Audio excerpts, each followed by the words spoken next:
I'm going to tell you about an experiment that sounds like a Black Mirror episode.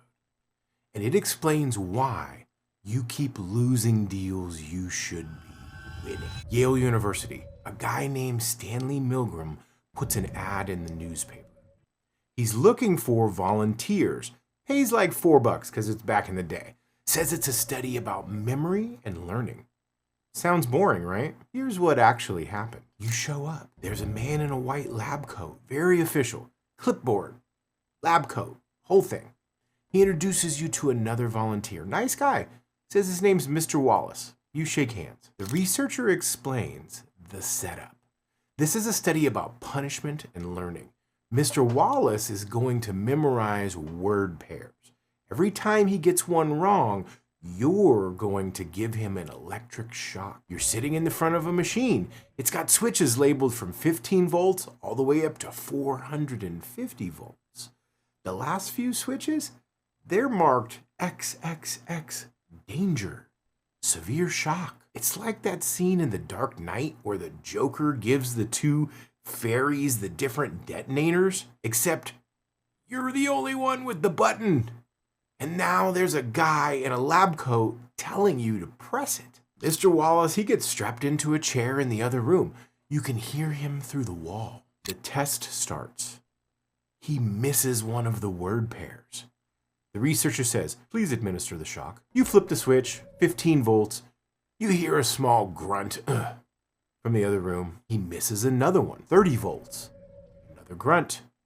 He misses again, 45 volts.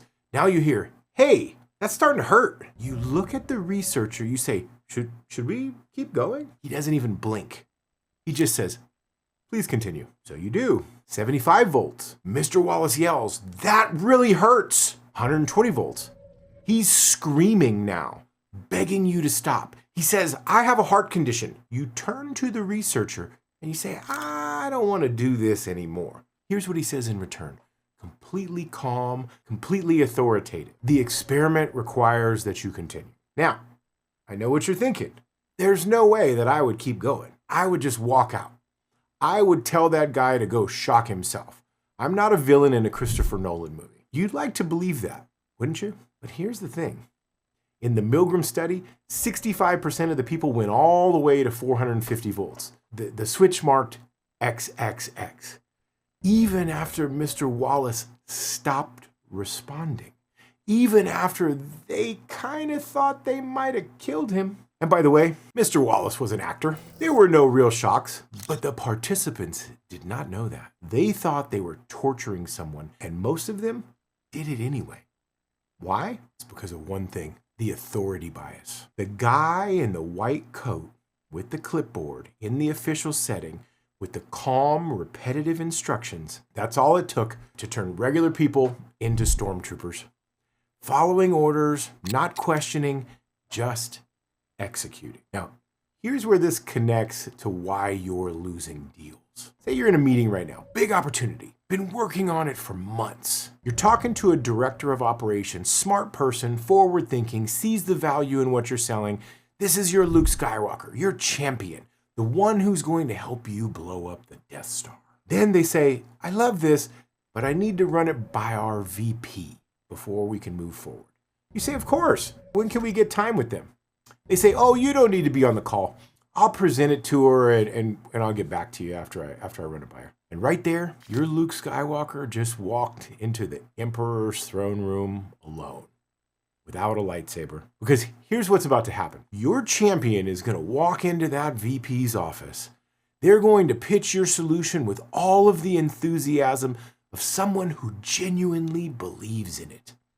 And the VP is going to sit there, arms crossed, same energy as Agent Smith in The Matrix, cold, calculating, authority just radiating off of them like a force field. And they're going to say in a very calm, very authoritative voice, I don't think we need this right now. Your champion, he might push back a little bit, but the ROI is really strong and operations has been asking for something like this for months. The VP cuts him off.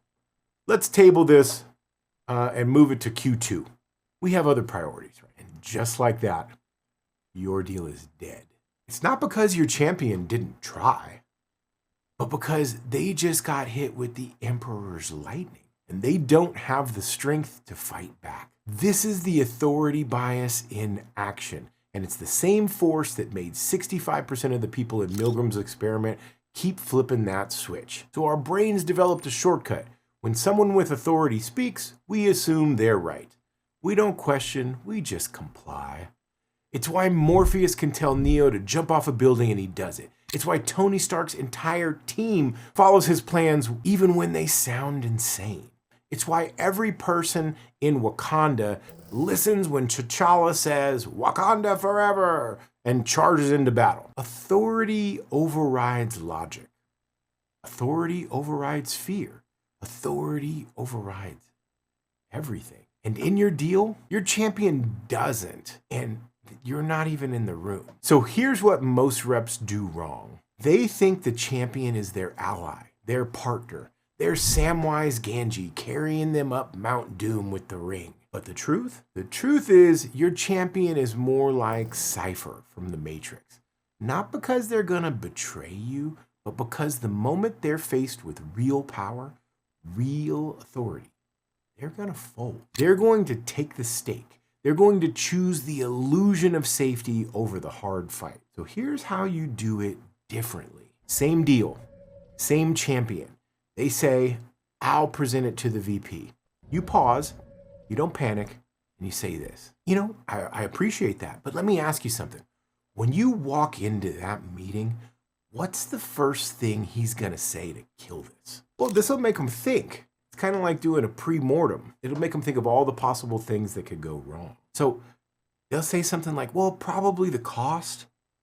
You nod. Right.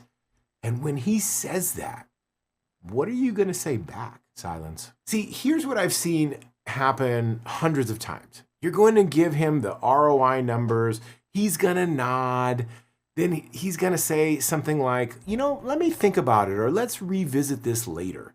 And you're going to walk out of that room feeling like you did your best, but the deal's going to die. Not because you didn't fight for it, but because authority doesn't care about logic. It cares about control. Now you lean in.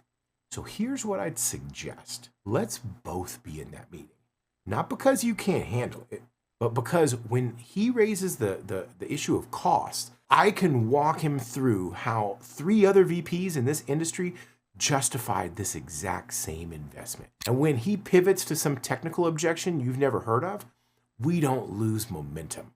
We can handle it in real time. You just did something else that most reps are scared to do. You made it clear that sending your champion in alone is like sending Frodo into Mordor without the Fellowship.